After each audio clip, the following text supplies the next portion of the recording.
आज की कथा में हम श्रवण करेंगे योगी कौन कौन सी सिद्धियों को प्राप्त कर सकता है जो योग साधना में व्यवधान के रूप में आती है। और इन सिद्धियों के पीछे जो योगी जाता है वह भगवान का साक्षात्कार करने में और अधिक समय को बिता देता है। इसको आज हम श्रवण करेंगे श्रीमद् भागवतम का एकादश स्कंद अध्याय 15वां। भिन्न भिन्न सिद्धियों के क्या क्या नाम हैं और उनके क्या लक्षण होते हैं।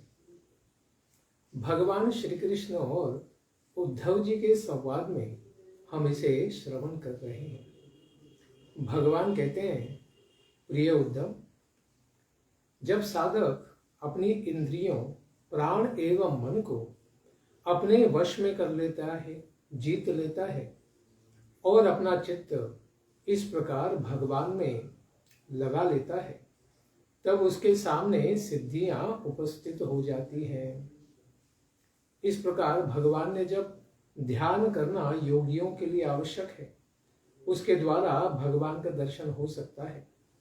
इसके बारे में जब कहा तो आवश्यकता है कि भक्ति योग के द्वारा इस प्रकार से धारणा की जाए। तो भगवान कहते हैं कि मेरे दर्शन से पहले ही व्यवधान रूपी अनेक प्रकार की सिद्धियां सामने प्रकट हो जाती हैं। इसलिए भक्ति या भगवान विष्णु के दर्शन से पहले ही अंतराय यानी विघ्न रूप ये सिद्धियां मानी गई है।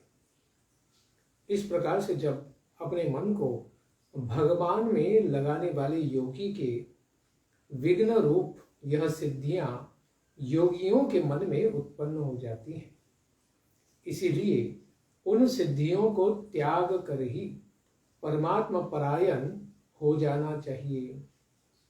इसलिए उद्धव जी पूछते हैं कि हे अच्युत, किस धारणा करने से, यानी किसकी धारणा करने से किस किस प्रकार की कौन कौन सी सिद्धियां प्राप्त होती हैं, ये सिद्धियां कितनी प्रकार की हैं, ये आप भली भांति हमको बताइए, क्योंकि आप योगियों को सिद्धि प्रदान करने वाले हैं, आप योग योगेश्वर हैं। तो भगवान कहते हैं, सिद्धयो अष्टादश। प्रिय उद्धव, धारणा योग के पारंगत जो योगी हैं, इन्होंने 18 प्रकार की मुख्य सिद्धियों के बारे में बताया है। उनमें भी 8 तो प्रधान रूप हैं जो केवल भगवान में ही रहती हैं, और दूसरे जीवों में वे न्यून मात्रा में, बहुत ही कम मात्रा में पाई जाती हैं या प्राप्त भी की जा सकती हैं। शेष जो 10 सिद्धियां हैं, वे जब योगी तमोगुण और रजोगुण का त्याग करता हुआ सत्वगुण में उत्कर्ष पाता है, प्रगत हो जाता है, तब उसे प्राप्त हो जाती है। इस प्रकार से यहाँ पता चलता है कि सत्वगुण ही रजोगुण और तमोगुण से प्रधान है, श्रेष्ठ होता है। केवल सत्वगुण में आने से ही कितनी सारी सिद्धियां प्राप्त हो सकती है। इनके नाम भगवान बताते हैं कि इनमें 3 सिद्धियां शरीर को प्राप्त हो सकती हैं। इनमें है अणिमा, महिमा और लघिमा। ये इंद्रियों के द्वारा शरीरों में प्राप्त होती है। और इंद्रियों की केवल एक सिद्धि है, प्राप्ति। लौकिक एवं पारलौकिक जो भी पदार्थ संसार में है, इनका इच्छानुसार अनुभव करने वाली सिद्धि है प्राकाम्य। माया और उसके कार्यों को संचालित करना, यह है ईशिता नाम की सिद्धि। इस प्रकार अनेक प्रकार की सिद्धियों के बारे में भगवान बताते हैं कि सभी प्राणियों की इंद्रियों के साथ उनकी अधिष्ठात्री देवता के रूप में संबंध होना प्राप्ति नामक सिद्धि है। पारलौकिक यानी स्वर्गीय तथा दृष्ट एवं देखने योग्य भी पृथ्वी के ऊपर जो जो विवर हैं, उनमें गड़े हुए पदार्थों के भोग तथा देखने के सामर्थ्य रूप जो सिद्धि है, जो जमीन के अंदर है, पृथ्वी में छुपी हुई है, उन रत्नों को भी देख लेना, इसको प्राकाम्य सिद्धि कहा गया है। शक्तियों यानी माया और उसके कार्यों को अपने इच्छा अनुसार संचालित करना, इस सिद्धि का नाम ईशिता कहा गया है। इस प्रकार ईश्वर में माया के अन्य अंशों को प्रेरित करना ही ईशिता सिद्धि कहा गया है। विषयों में यानी भौतिक विषयों में रहकर उनमें आसक्त न रहना, गुणों में आसक्त न रहना, यह वशिता नाम की सिद्धि है। जिस जिस भी सुख की इच्छा हो उसकी सीमा यानी असीमित मात्रा में उसको प्राप्त कर लेना, उसके सीमा तक पहुंच जाना ही काम वसायिता नाम की 8वीं सिद्धि है। इस प्रकार और सिद्धियों के बारे में बताते हैं कि सत्वगुण का जिस प्रकार से विकास होता है तो क्या क्या सिद्धि प्राप्त होती है कि इस शरीर में रहते हुए भी भूख और प्यास आदि वेगों का नहीं होना, इसको कहते हैं अनुर्मिमत्व। उसके बाद दूर की बात को सुन लेना, इसको कहते हैं दूर श्रवण। अनेक किलोमीटर दूर या दूसरे देश में क्या चल रहा है इसको सुन लेना, इसको कहते हैं दूर श्रवण। इसके पश्चात दूर की वस्तु को, दूसरे देश की वस्तु को देख लेना, दूरदर्शन।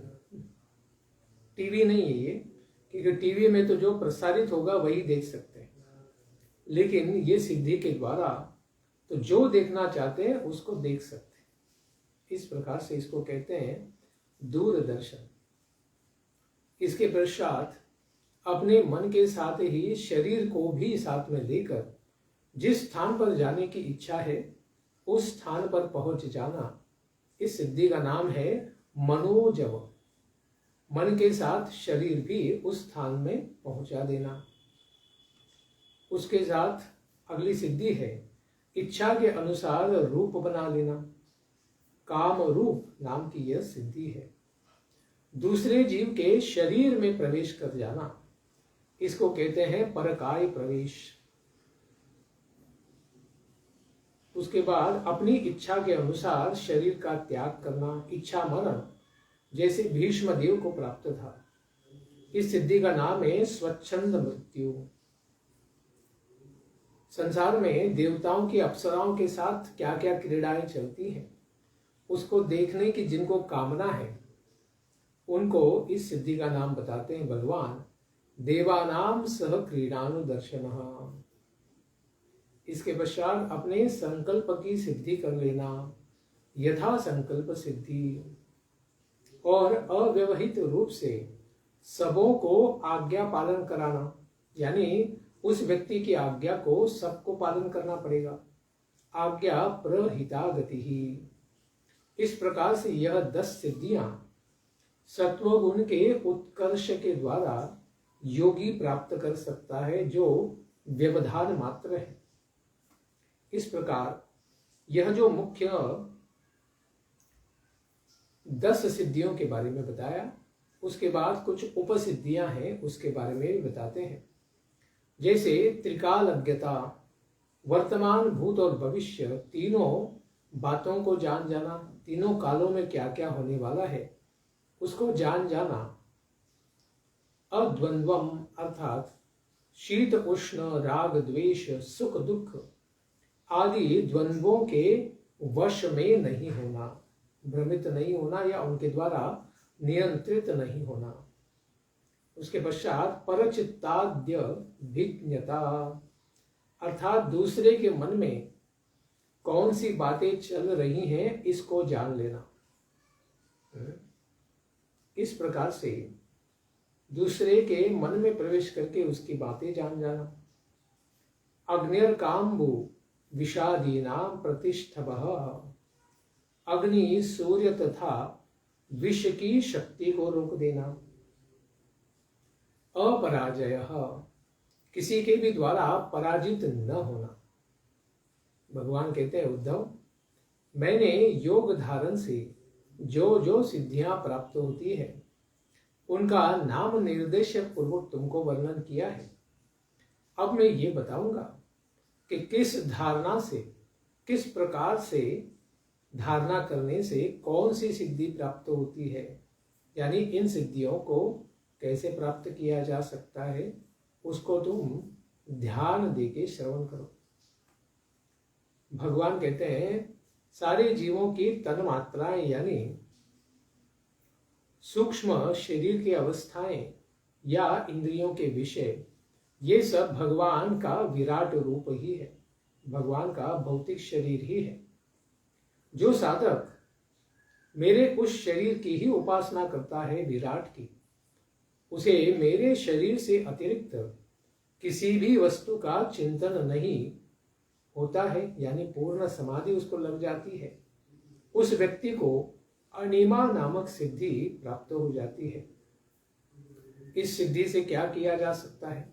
कहते हैं कि इस सिद्धि से योगी पत्थर में भी प्रवेश कर जाता है, यानी अणु के जैसा छोटा बन जाता है, पत्थर को भी पार कर जाता है। इसके बाद वे कहते हैं कि महिमा सिद्धि क्या है? महत तत्व, जिससे सारे 24 तत्व इस संसार के पाए जाते हैं, जिससे ये पूरा संसार बनता है, यह महत तत्व भी भगवान कहते हैं कि मेरा ही शरीर है। उस मेरे शरीर भूत महत तत्व में जो साधक अपने तदाकार मन को लगा देता है पूरी तरह, वह महिमा नामक सिद्धि को प्राप्त कर जाता है। क्योंकि पंचभूत भी भगवान का ही शरीर है। उनकी महत्ता में अलग अलग जो अपने मन को लगा देता है, वह उनकी महत्ता को प्राप्त कर लेता है।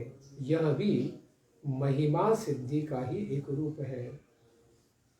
यानी पृथ्वी, जल, वायु, आकाश, धरती, किसी भी तत्व में एक जैसा हो जाना।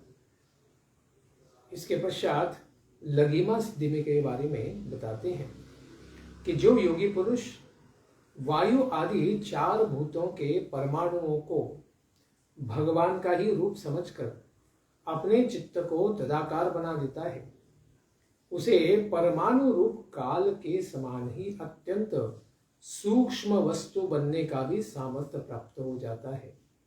इसे लघिमा सिद्धि कहा गया है। इसके बाद वे बताते हैं कि सात्विक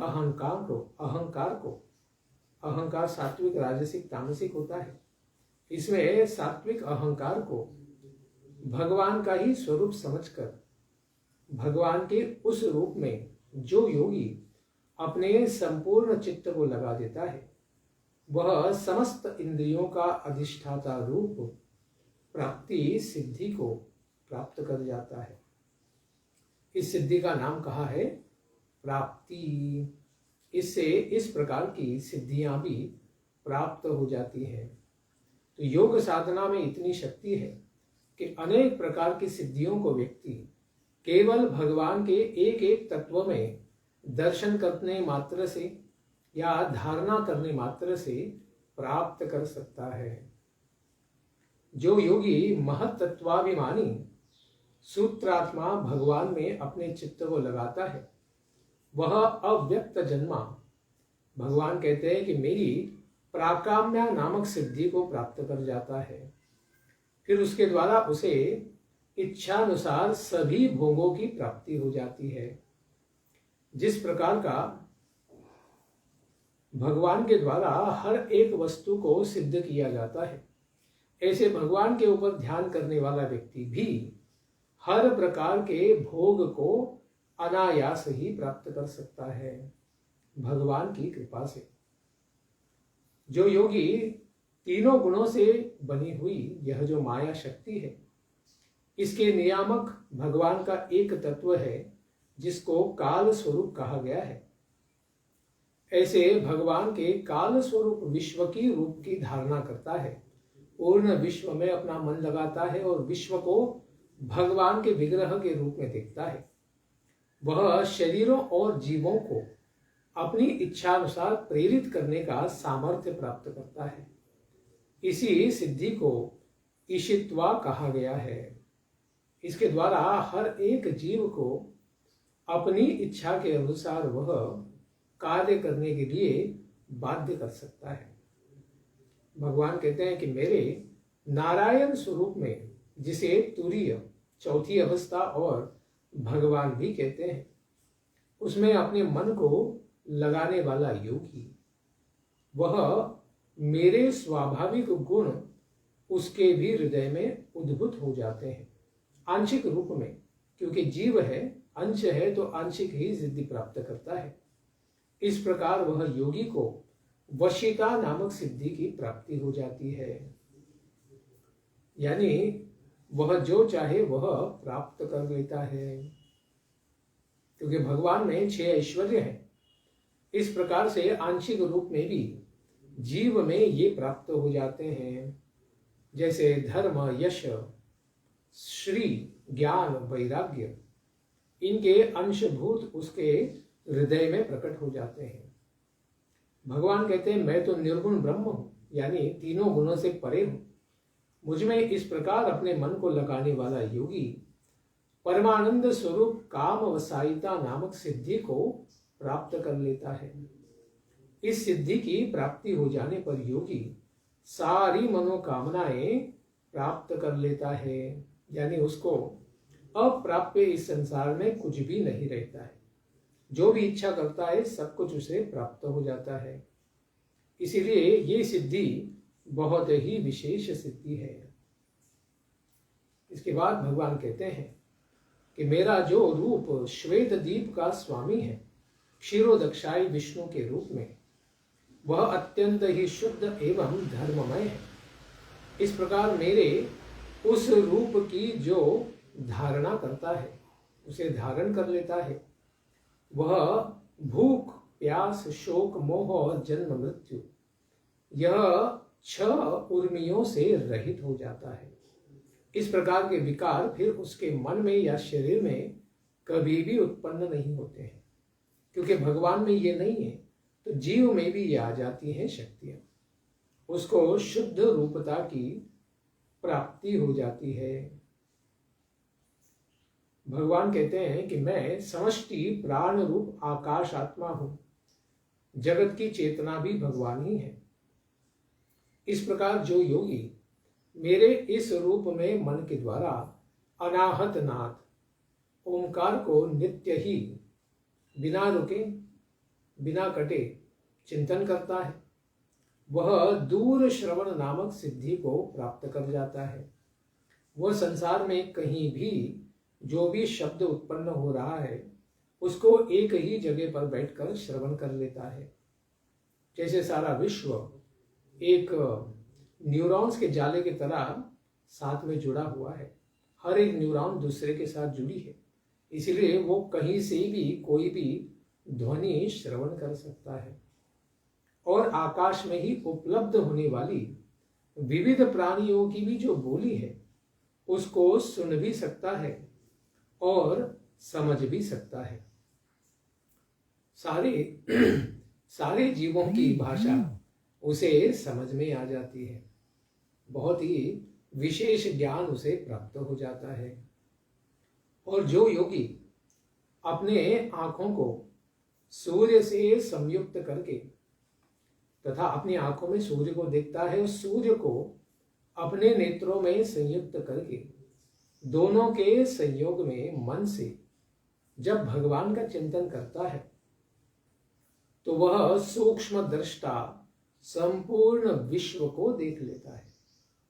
इसको प्राप्त होने वाली सिद्धि का नाम है दूरदर्शन। इस प्रकार सूर्य से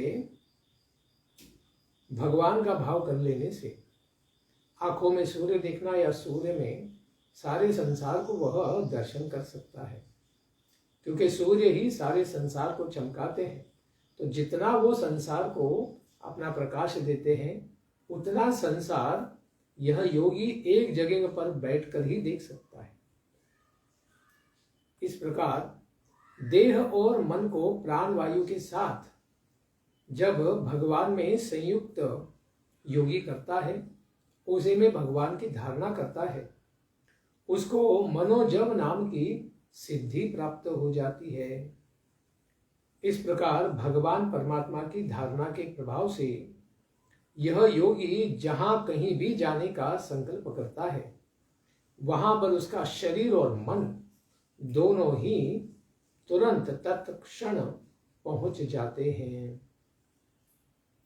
जो योगी अपने मन को उपादान कारण बनाकर जिस देवता आदि का रूप धारण करना चाहता है, वह अपने मन के अनुकूल वैसा ही रूप धारण कर लेता है, केवल इच्छा करने मात्र से।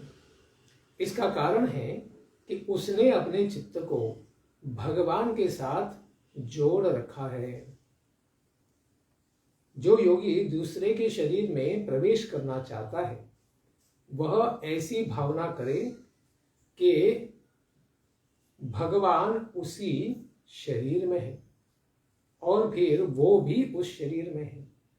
इस प्रकार की भावना वो करता है, तो ऐसा करने से उसका प्राण जो है वो वायु रूप सूक्ष्म बन जाता है। और जिस तरह भंवरा एक पुष्प से दूसरे पुष्प पर चला जाता है, उसी तरह प्राण भी अपना शरीर छोड़कर दूसरे शरीर में परकाया प्रवेश कर जाता है। यदि योगी का शरीर परित्याग करना हो तो फिर उसे क्या करना चाहिए? शरीर से बहिर्गमन करना हो तो फिर एड़ी से गुदा मार्ग को दबाकर प्राण वायु को क्रमशः हृदय, वक्षस्थल, कंठ और मस्तक में ले जाए और उसके बाद शरीर में सर के ऊपर जो ब्रह्मरंध्र बना है, इस मार्ग से भगवान का जो ब्रह्म रूप है, इसी में तदाकार की भावना रखते हुए वह जब शरीर का त्याग कर देता है तो जहां चाहे ब्रह्मांड में विचरण कर सकता है। यदि योगी देवताओं के क्रीड़ा स्थल में जाकर विहार करने की इच्छा करे तो वह भगवान के शुद्ध सत्वमय स्वरूप की भावना करे, चिंतन करे, धारणा करे। ऐसा करने से सत्वगुण की वृद्धि होने से अंश स्वरूपा जो सत्वगुण से ही बनी देव स्त्रियां अप्सराएं हैं, वहां पर विमान से चली आती हैं। इस प्रकार जो भगवान का भक्त अपनी बुद्धि से जब और जैसा संकल्प करता है और भगवान के सत्य संकल्प स्वरूप में ही चिंतन में संलग्न हो जाता है, उसी समय उसको संकल्प की सिद्धि हो जाती है, सत्य संकल्प सिद्धि उसको प्राप्त हो जाती है। जो साधक इस प्रकार ईशित्व और वशित्व, इनके स्वामी भगवान परमात्मा के रूप का चिंतन करता है, उसकी आज्ञा को कोई भी उस प्रकार से नहीं टाल सकता है जिस तरह भगवान की आज्ञा को कोई भी देवता, ब्रह्मा भी नहीं टाल सकते हैं। इस प्रकार से यह योगी भी जो भगवान का भक्त हो, उनकी इच्छा को सारे जीव पालन करेंगे। जिस योगी का चित्त इस प्रकार भगवान में पूरी तरह भक्ति भाव से, प्रभाव से युक्त हो चुका है, शुद्ध हो चुका है, क्योंकि भगवान का चिंतन करने से भगवान तो सदा ही शुद्ध है, इस प्रकार से चिंतन करने वाला योगी भी शुद्ध बन जाता है। उसकी बुद्धि जन्म मृत्यु आदि अदृष्ट विषयों को भी जान लेती है, क्योंकि ये तो सामान्य व्यक्ति नहीं जान सकता है, लेकिन यह विशेष योगी भगवान की कृपा से यह भूत, भविष्यत और वर्तमान तीनों बातों का ज्ञाता बन जाता है। जिस तरह जल में रहने वाले जीवों को जल का कोई प्रभाव नहीं होता है, यानी जलचर जीव जल से कभी नष्ट नहीं होते हैं, उसी तरह जिस योगी ने अपना चित्त भगवान में लगाकर शिथिल कर दिया है, उस योगी के योगमय शरीर को न अग्नि न जल कोई भी तत्व नहीं नष्ट कर सकते हैं। उसके शरीर का ये पंच महाभूत किसी भी प्रकार से नाश नहीं कर सकते हैं। जो योगी भगवान के श्रीवत्स चिन्ह से और साथ ही शंख चक्र गदा पद्म हो धारण करने वाले हैं। ध्वजा छत्र चमर से विभूषित भगवान के विभिन्न अवतारों का ध्यान करता है, वह संसार में कभी भी पराजित नहीं होता है।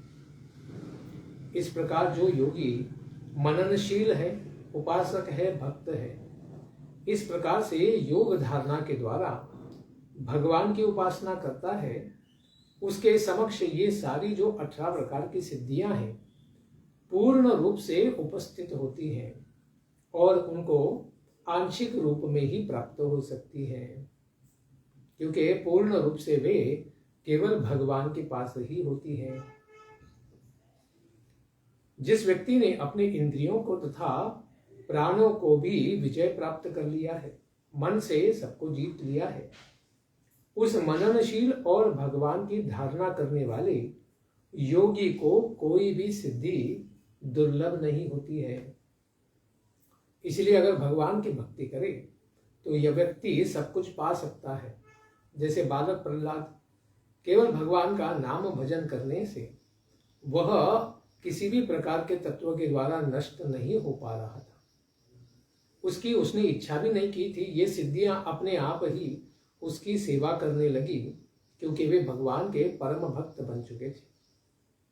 इसीलिए यहां पर कहा गया है कि श्रेष्ठ पुरुषों का तो यही कहना है, जो बड़े बड़े भक्त हैं, कि भक्ति योग में लगे हुए और ज्ञान योग आदि में जो भी उत्तम योगों का अभ्यास करने वाले भगवान के भक्त हैं, उनके लिए सब 18 प्रकार की सिद्धियां भगवान के दर्शन में या भजन में या सिद्धि में विघ्न स्वरूप ही है, समय की बर्बादी करने वाले हैं। इसीलिए समय को व्यर्थ करने वाली इन सिद्धियों के पीछे भगवान के भक्त या ज्ञानी पुरुष भी नहीं पड़ते हैं, क्योंकि वे तो केवल भगवान का दर्शन करना चाहते हैं, भगवान का स्मरण और भगवान को वंदन करना चाहते हैं। उनको ये सब सिद्धियों से कोई भी काम नहीं है, क्योंकि 5 प्रकार की सिद्धियां इसके पीछे अनेक प्रकार की सिद्धियों को 5 प्रकार से प्राप्त किया जा सकता है संसार में। जन्म के द्वारा, जैसे देवताओं के लोक में केवल जन्म प्राप्त करने से ही योग सिद्धियां मिल जाती हैं। औषधि के द्वारा, औषधियों के द्वारा बड़े बड़े रोग नष्ट हो जाते हैं। तपस्या द्वारा, मंत्र द्वारा और भगवान की कृपा द्वारा ये सारी जितनी भी सिद्धियां प्राप्त होती हैं वे सब योग से प्राप्त होती हैं। ये 5 मार्ग हैं हर प्रकार की सिद्धि को सिद्ध करने के लिए: योग साधना, जन्म, औषधि, तपस्या और मंत्र। किंतु अन्य साधनों से योग के द्वारा प्राप्त होने वाली सारूप्य, भगवान के जैसा ही रूप प्राप्त करना, सालोक्य, भगवान के लोक में जाकर प्रवेश करना, इन सब की प्राप्ति जन्म, औषधि, तपस्या और मंत्र के द्वारा आसानी से नहीं हो पाती है, जो योग के द्वारा संभव होती है। भक्ति योग के द्वारा तो अनायास ही भगवान की कृपा से प्राप्त हो जाती है। इसलिए भगवान कहते हैं कि ब्रह्मवादियों ने योग, सांख्य और धर्म आदि अनेक साधनों को बतलाया है। उन सबों का तथा सभी सिद्धियों का हेतु स्वामी भगवान प्रभु, यह केवल भगवान श्री कृष्ण ही है। सारे योगों के द्वारा, सांख्य के द्वारा, तपस्या के द्वारा, ज्ञान के द्वारा, भक्ति के द्वारा, धर्म के द्वारा, सब साधनों के द्वारा केवल भगवान श्री कृष्ण को ही प्राप्त करना परम ध्येय होता है। इसलिए भगवान कहते हैं कि जिस तरह स्थूल पंच महाभूतों में बाहर भीतर सर्वत्र सूक्ष्म रूप से पंच महाभूत ही हैं, सूक्ष्म महाभूतों के अतिरिक्त स्थूल महाभूतों की कोई भी सत्ता नहीं है। जो बाहर हमको पृथ्वी, जल, वायु, आकाश ये सब दिखता है, इनके अंदर स्थूल, ये जो स्थूल महाभूत हैं, इनके अंदर सूक्ष्म महाभूत हैं, जिनके द्वारा ही इन स्थूलों की भी रचना होती है और इन्हीं के द्वारा सारी जीवों की भी रचना होती है।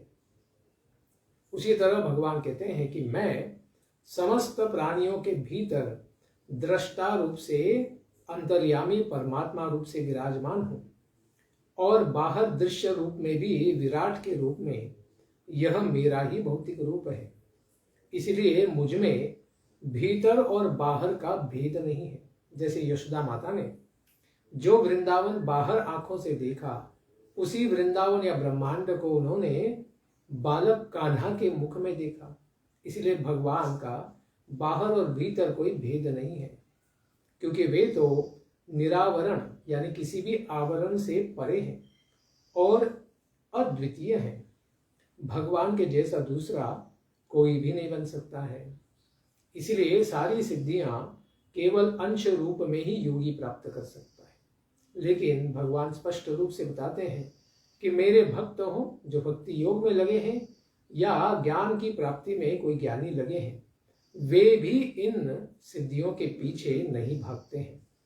और जो योगी इन योग साधनाओं के द्वारा सिद्धियों के पीछे जाते हैं, वे अपने समय को व्यर्थ गवाते हैं और भगवान का साक्षात्कार नहीं प्राप्त करते हैं। इसलिए इन सिद्धियों को हमें ध्यान नहीं करना चाहिए, केवल भगवान का भक्ति योग के द्वारा नाम स्मरण कीर्तन और वंदन करना चाहिए, जिसके द्वारा भगवान प्रसन्न हो जाएंगे और हम सदा ही उनका आनंद पूर्वक दर्शन कर पाएंगे। इसके पश्चात भगवान उद्धव जी को और कौन सा ज्ञान देंगे, इसको हम श्रवण करेंगे आने वाले सत्र में। धन्यवाद। हरे कृष्णा। ग्रंथराज श्रीमद् भागवतम की जय। निताय गौर प्रेमानंदे। हरि हरि बोल। जय जय श्री राधे श्याम। जय जय श्री वृंदावन धाम।